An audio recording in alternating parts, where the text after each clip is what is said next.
Do it. Oh, I'm live. We're live. We're live! Yay! Technology and their buttons.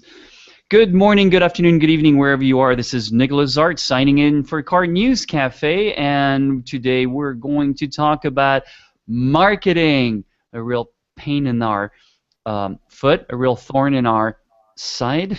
Marketing. How desperate is marketing these days, huh, Aaron?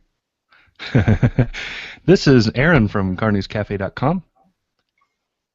Hello.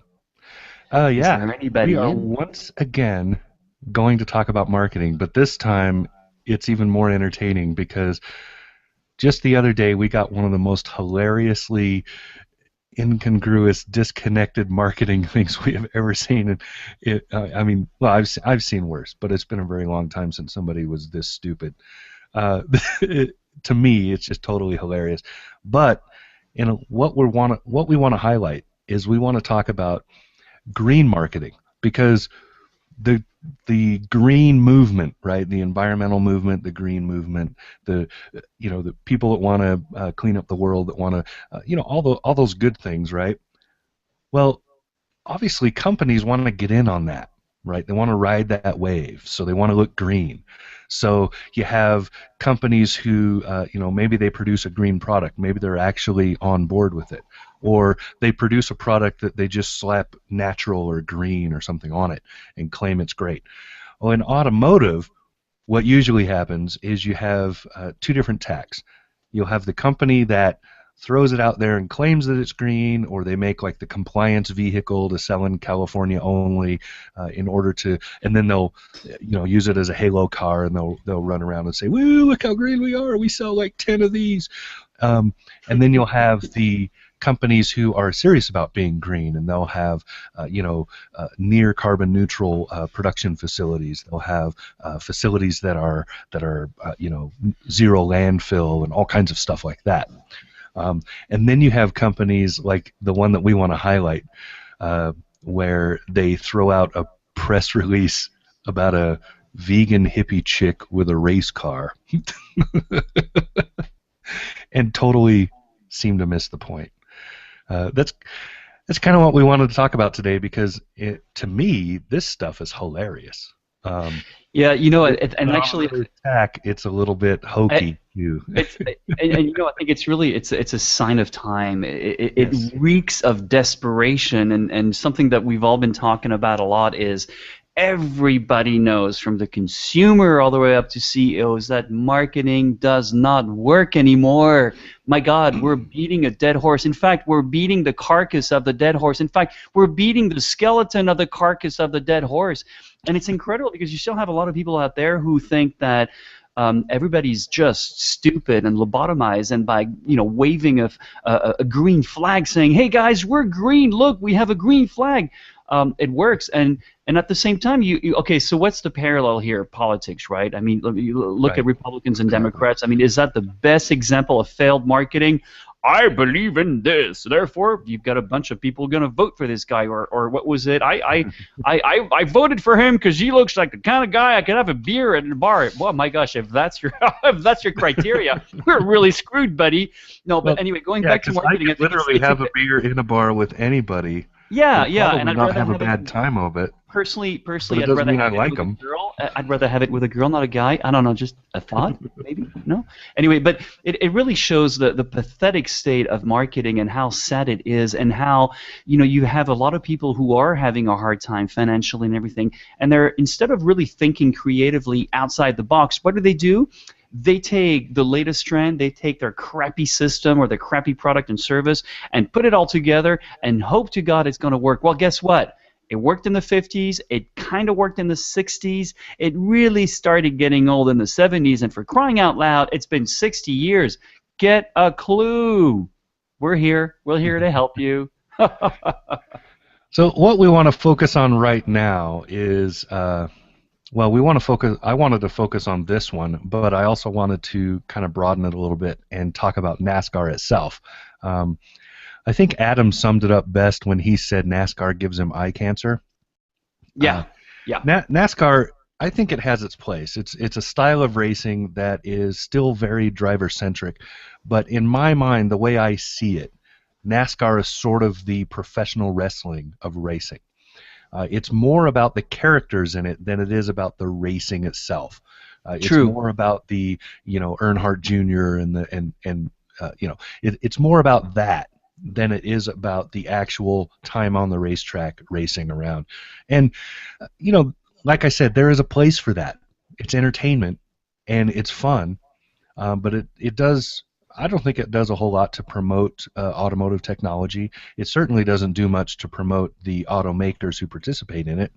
Um, but it does. You know, It it. does build. It has its place. That's what I want to say. But Yeah, and I on think the that other hand, it's very limited. no, and that's you said it very well there, and it's a very good point. And I'm going to show my European roots. The reason why Europe, Asia, the rest of the world will never have, or maybe they might have it. I know it's starting to happen. Something like that, or American football, or baseball, is because it's very American.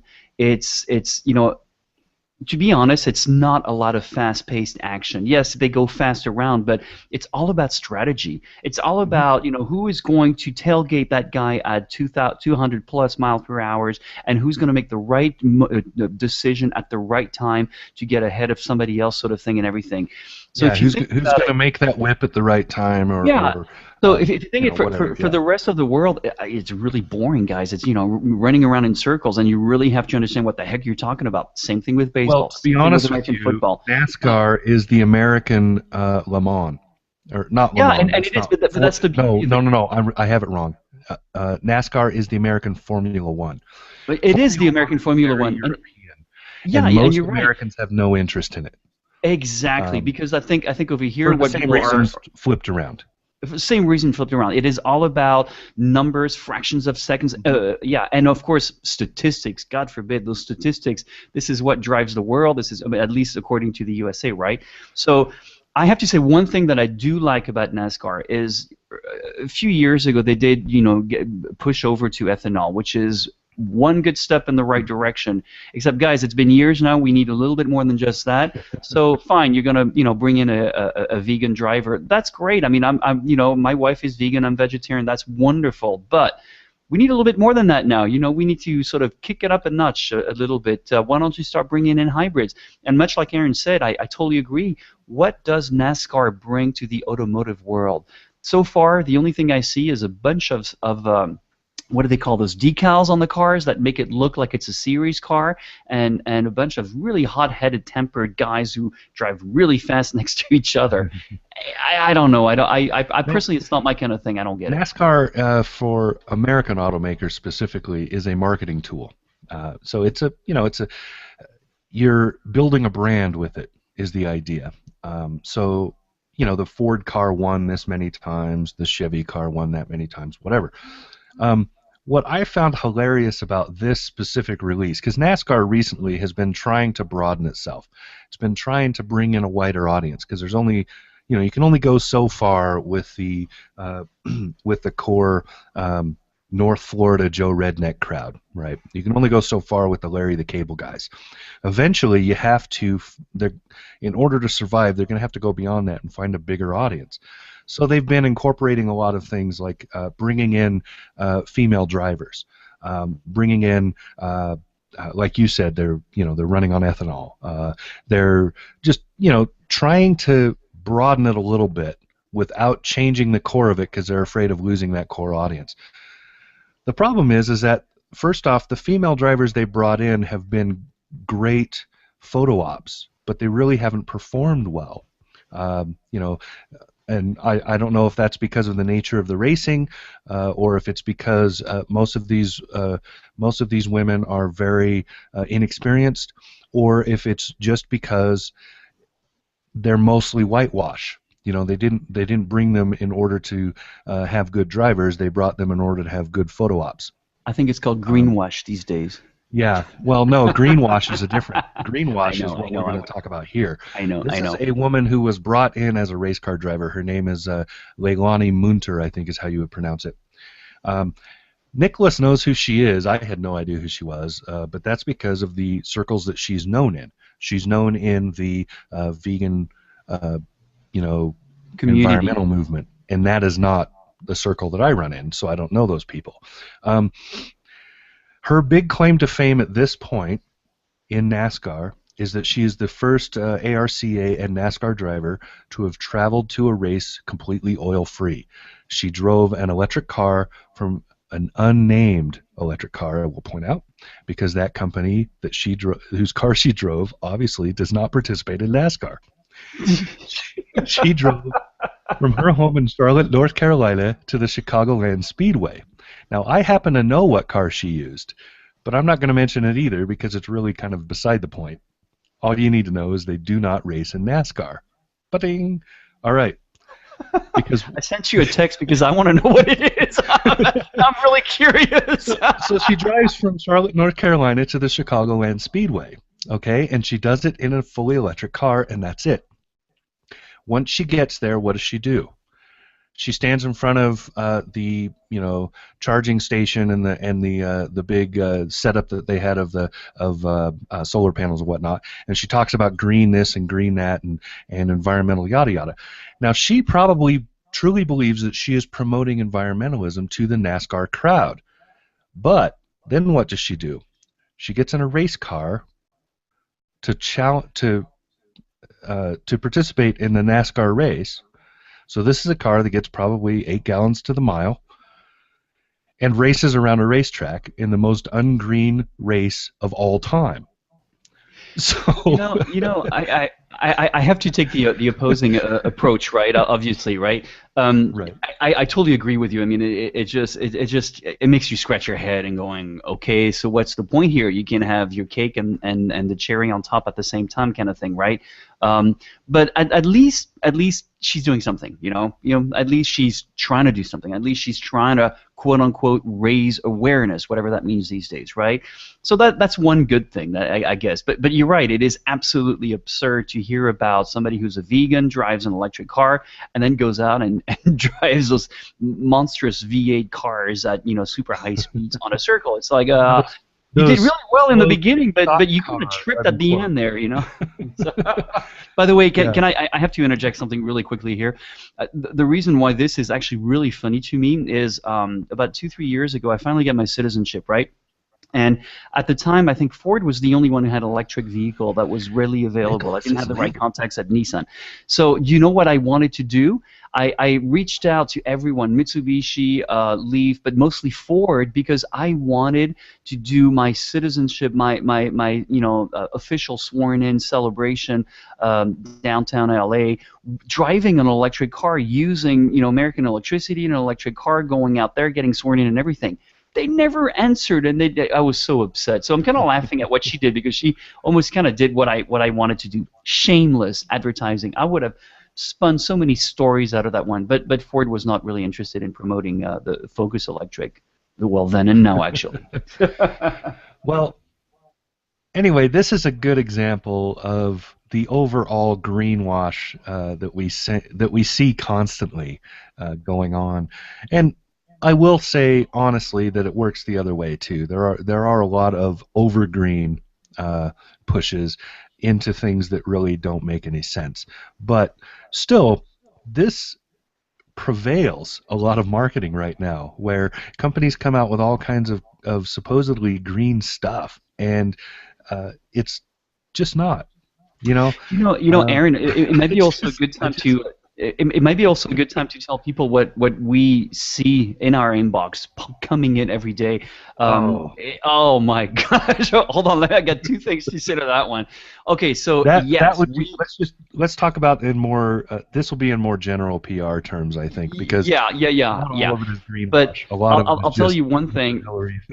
For the past 3 or 4 years, we've seen a lot of that greenwashing thing. I mean, a lot of things where it's 1% green and 99% not green at all kind of stuff that comes in, and these PR people are super excited and super happy. It's like, hey, Nicholas, guess what? And I always want to tell them and go, sweetheart, you're getting paid for this. You're trying to use me as a free service to talk about that thing, which really isn't green in the end. Come on, give me a break. Or the latest thing I've been getting this week is, and you're gonna laugh, right? But somebody bought the wrong mailing list, but I keep on getting these things about medicine, and then you have these PR companies, and so now I kind of answer and I say, and you are sending this to a automotive journalist because. It's just, I mean, marketing guys, come on, get with it. You really got to make it honest. You really got to, first of all, sign your name, put your pictures out there, do like us, grow a pair, get real with it. You know what? If it's not, then say it's not. But don't keep on adding the same stuff on top of the same stuff that hasn't worked in a long time. What do you? I mean, maybe you're justifying your, $100 to $350,000 a year like that. But my God, you must go home feeling horrible. What professional satisfaction do you have? This is ridiculous. I mean, it makes people like us laugh. Can you imagine what it does to people out there who read your stuff? And sure, you might get 1% of the people who will buy your stuff, but God, it's lame. Wake up. Well, here's a recent example. While you were talking, I was flipping through my trash can in my email box. Because most of these emails, honestly, never get past. I never go beyond the subject. The subject line usually tells me enough for me to know delete. For some reason, back in the day, I signed up for Living Social, and for some reason, I get Living Social from Washington D.C. instead of my area. So I get more than one email from them a day, and I have no idea how that happened. And every time I try to unsubscribe, it doesn't work. But what I wanted to talk about was it's called a brain fart in a journalist. No, yeah, I lost the email now. I had it loaded, and then I went off on a tangent. Okay, but you know what? No, here's a good point. Here's what I wanted to talk about. I get an email from a company that is talking about technology, and this technology is based on the Internet of Things. And if you don't know what that is, it is basically the idea of a network of just about everything. Appliances, all kinds of stuff, plugging in. What it means is that appliances have an IP address and can talk on the Internet between themselves. Exactly.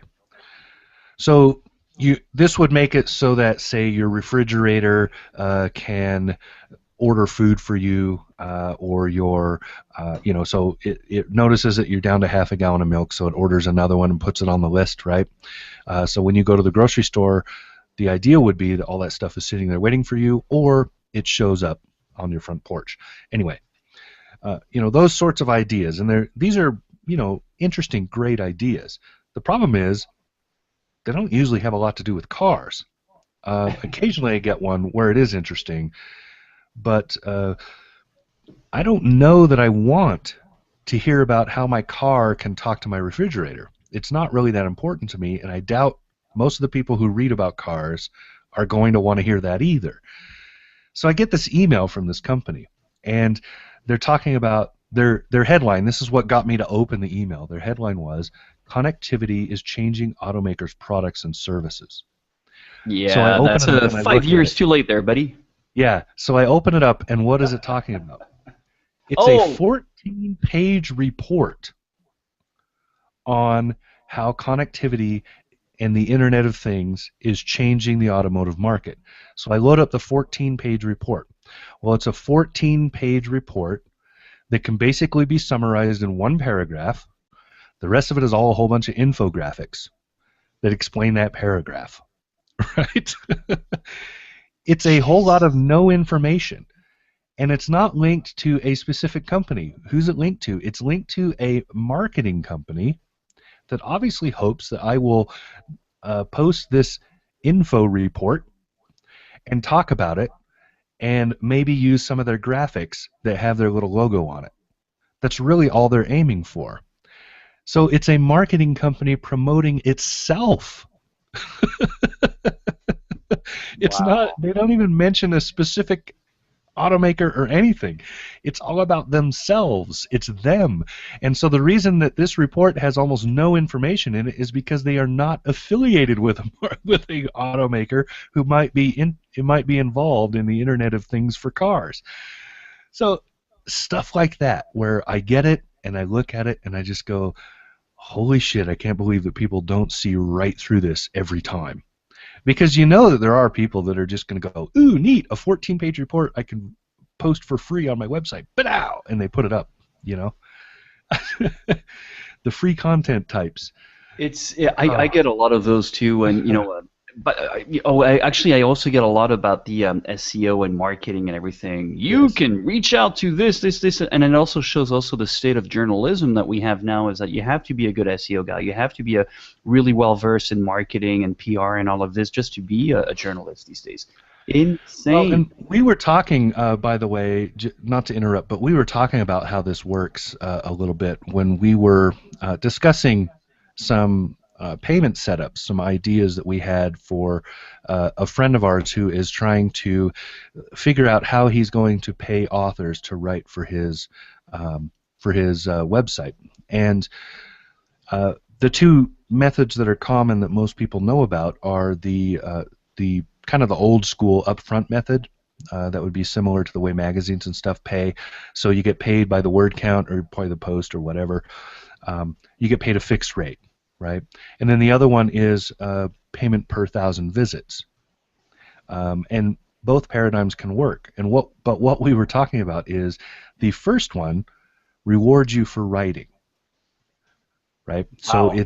it rewards you. Well, the first paradigm, the first getting paid up front for writing, that rewards you for writing something that they actually want to publish. So, in other words, if you write something they don't want to publish, they're not going to pay you for it. So it rewards you up front and it gives the writer a steady feeling of income that is always certain, or more or less, right? As certain as it can be in this business. So that paradigm works, and it also works very well if you have a website that gets no traffic and you want to start building content to get traffic, right? So that paradigm has its place. It's a very good paradigm. On the other hand, getting paid per 1,000, that has several advantages and also key disadvantages, and that's what I want to bring up. That paradigm where you get paid per 1,000 visits or per 100 visits or however you want to set it up, it's usually per 1,000. That paradigm rewards you for good SEO more than it rewards you for good writing.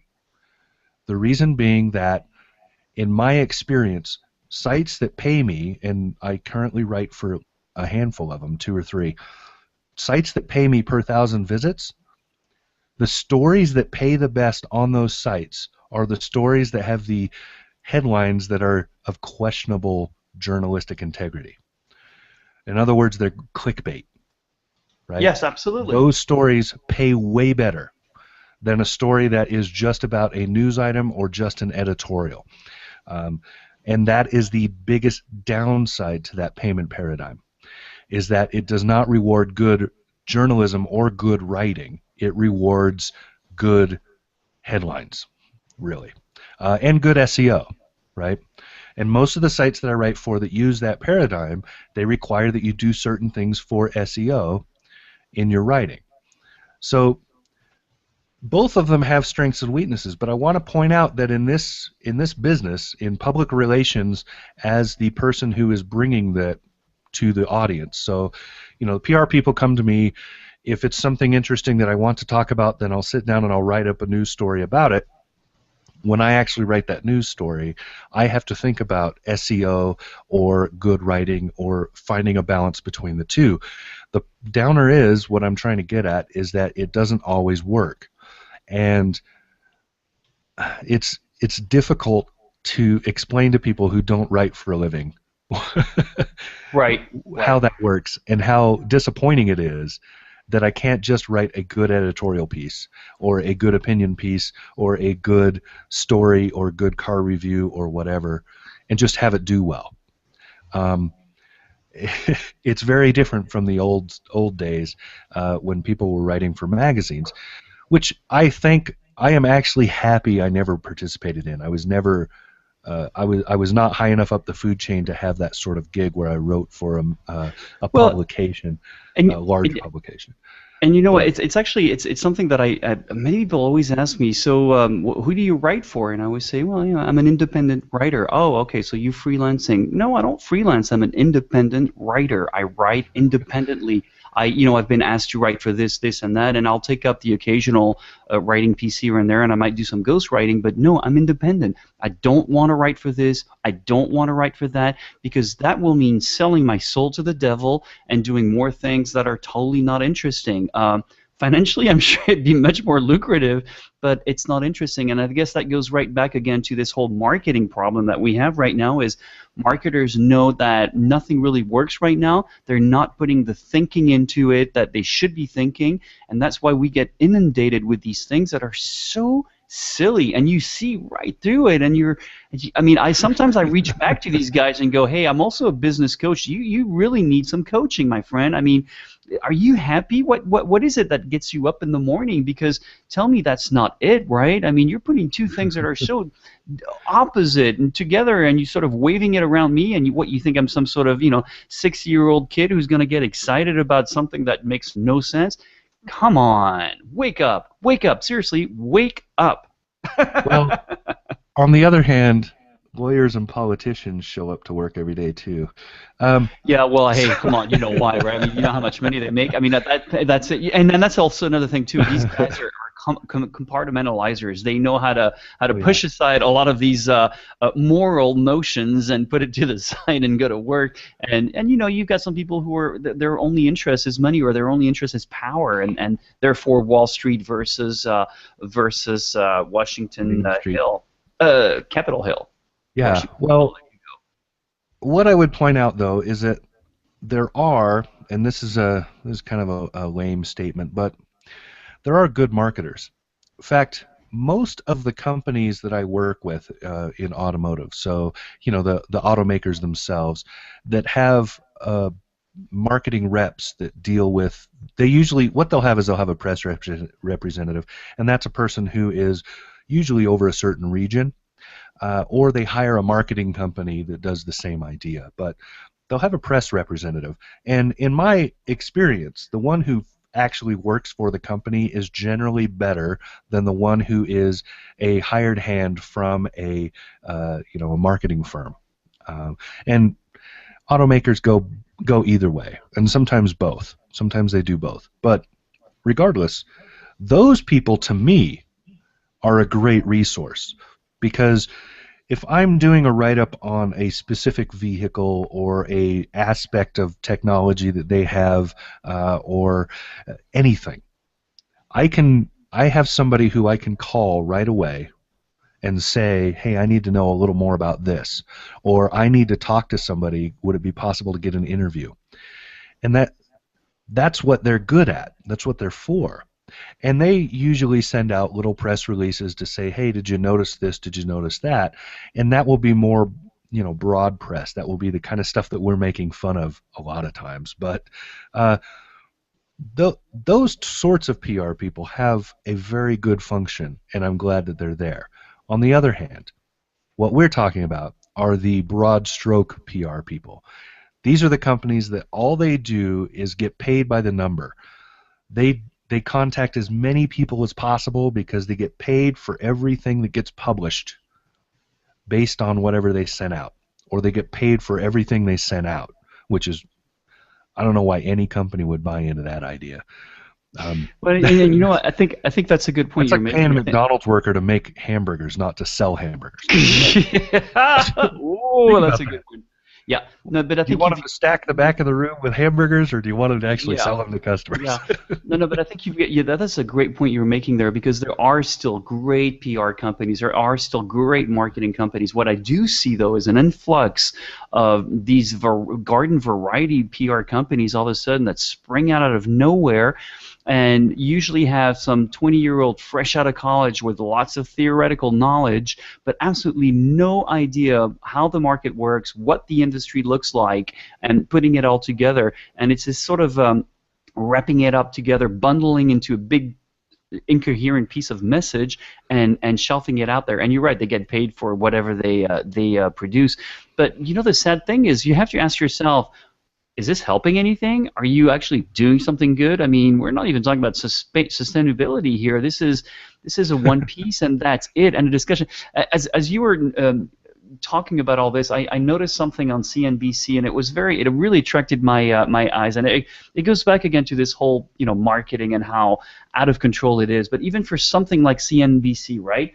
The title is Tesla. You mean the band? So of course, I'm thinking, well, that's interesting. There's a beautiful Gibson Flying V and a Firebird, right? So I'm thinking, oh, there's a Tesla band. I'm sure there is, right? But you know what the whole article is about? It's about this journalist who says, I live in the Bay Area and there are lots of Teslas, but Mr. Musk, outside of the Bay Area, there aren't a lot of Teslas. That's it. Okay. That's That is the entire, and this person, and I'm sorry, maybe this person is actually, a really great journalist, right? But this person is going to get paid to write something like that. Yeah.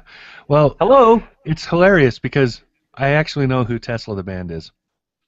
Yeah, there is a band named Tesla, isn't there? They're basically a 80s and 90s ballad band.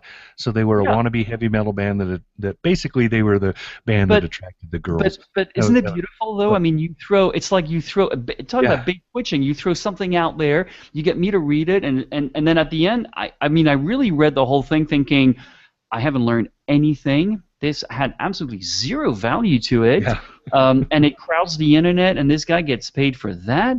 Oh my God! But the guy got paid CNBC, because you clicked.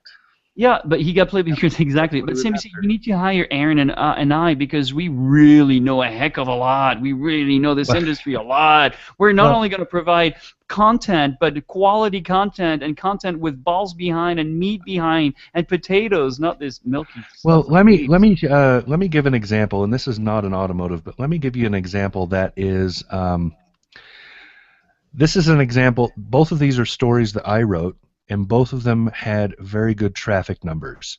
Okay, they were both written on the Inquisitor. One of them was written a couple of weeks ago, and it was a huge amount of traffic in a very short amount of time. That story was titled "Pamela Anderson Strips Down for Make Under." Oh, good Lord. The basic idea of the story is that Pamela Anderson posed for a magazine, and she posed in a very non-risque, very 50s-looking setup. She had bobbed hair, she had collars, buttons, no tattoo showing, no skin. Wow. Very, very classy, right? It was very unusual. It was a nice step away. It was just, and to me, it showed that she's kind of grown up a little bit. So it was, I did the story because I wanted, because I was interested that she would do that, and then I used the title "Strips Down" on purpose, right? Because that gets people to click because Pamela Anderson strips, right? Right. And it wasn't totally untrue to the story, but it was misleading. Now, just yesterday, I wrote a story, and remember, this is the Inquisitor, so your traffic is measured in 24 hours. Most of the stories that publish there, they have a 24 to 48 hour window, and then they're totally ignored. Because it's a topic site, so it's a very, very on-topic site. This one was titled "Gillian Anderson Steps Out of Sci-Fi and Into a Streetcar." Now, Gillian Anderson is currently starring in A Streetcar Named Desire in London, right? Wow. And they're planning to bring it to the U.S. They're in negotiations to bring it to Broadway. And they're also they're filming it to put onto a European television network and probably bring it here. So it was interesting to me because, I think Gillian Anderson is a very pretty woman. She has aged very well. She's a very good actor. She's been in a lot of stuff that was not The X-Files, for those of you who don't know.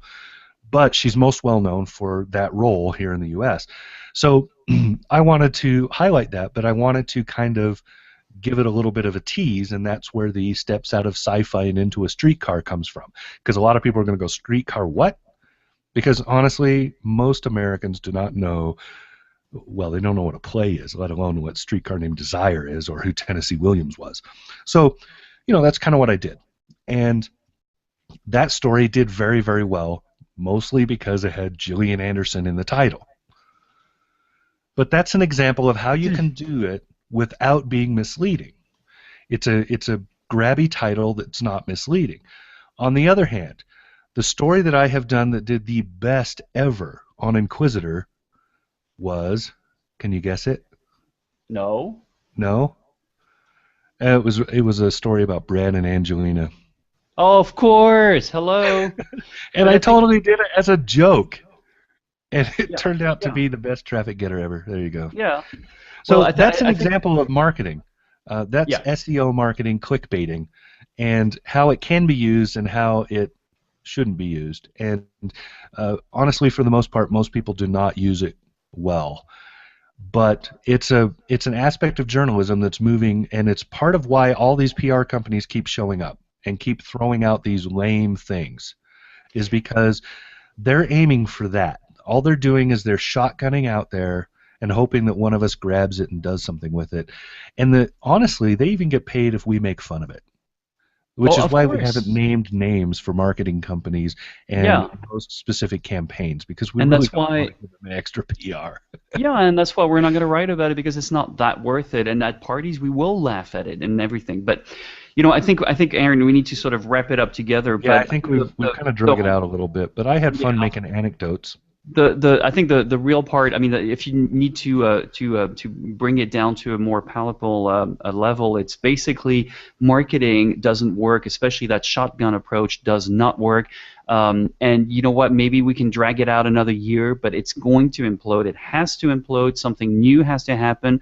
Our podcast on Tesla, Tesla Righty, probably hints at it that these guys are doing an intelligence type of marketing because they let the consumer talk about it. And ideally, this is what you want to do. So instead of this GM 1950s put fins on cars and get people really excited about it by saying this is the future, don't manipulate people. Let people find out for themselves. Let people think for themselves. Let people really get it, and only present fun stuff out there. Things that get people to think about it and react to it. Instead, this hogwash, this mishmash of different things, and then thinly disguising it as green.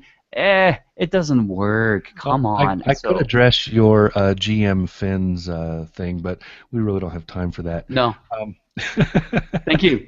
Because that No. in itself was a huge marketing change. It was Not the the beginning. fins, It was but the the whole beginning of what idea we're. of that. Yeah, But yeah, that but it was the beginning of what we see today. That's exactly it, and right. everything goes back to GM in the '50s, which is the beautiful thing. So what do you take from this?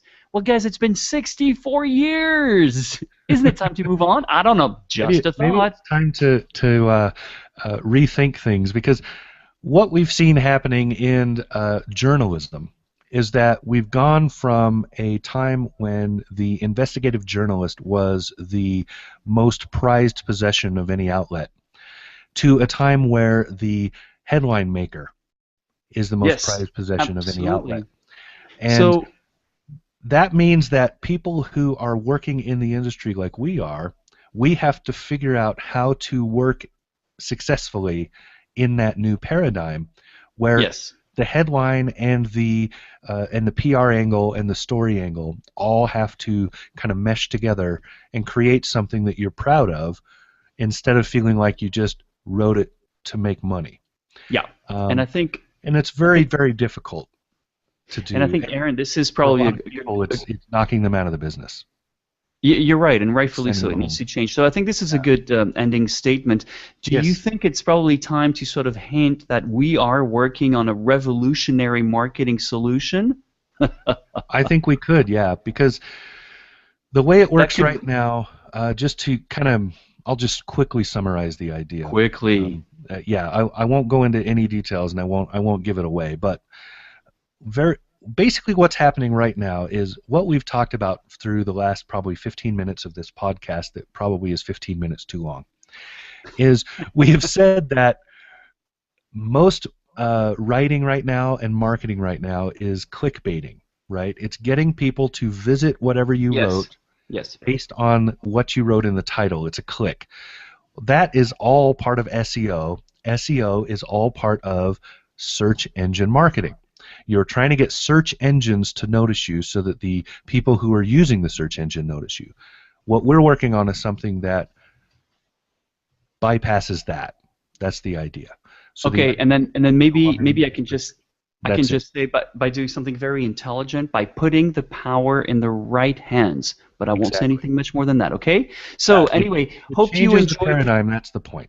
That changes exactly. So we hope you enjoyed today's somewhat lengthy podcast, but we did cover a lot of ground. Basically, to say that marketing, the way it's presented today, we all know it doesn't work. Marketers don't. By the way, they're not happy. You know, I don't know a lot of happy marketers out there, and it's really sad because it's a noble profession. It actually does something intelligent. It really we're looking at it at the end of its lifeline. Its cycle is well over. It needs to be rebooted. Something has to happen, and I'm kind of glad we talked about it. But in the meantime, this is Nicholas Art signing off for Car News Cafe, and hope you've enjoyed this lengthy podcast. And this has been Aaron from carnewscafe.com. And the last thing I want to point out is that it has recently been discovered that half of all Viking warriors were probably women. That's right, That was Val. the first women's lib movement, people. No, That was what was the the Amazonian? first true equality. What was the Amazonian women who would cut off one breast? The great warrior women from the Amazon. Well, anyway, and Really. the Valkyries. Anyway, yeah. So there you go. Yeah. Well, the reason I Thank wanted to you. point that out is because it brings us back around to NASCAR, which is currently Oh, not is that what half we were women, talking about? I would point out. Originally, that's what we were talking about. See, I just brought the thing whole full circle in a truly green and environmentally friendly way because we use no paper in the production of this podcast. Thanks, I don't think everybody. we can drag it any longer than that.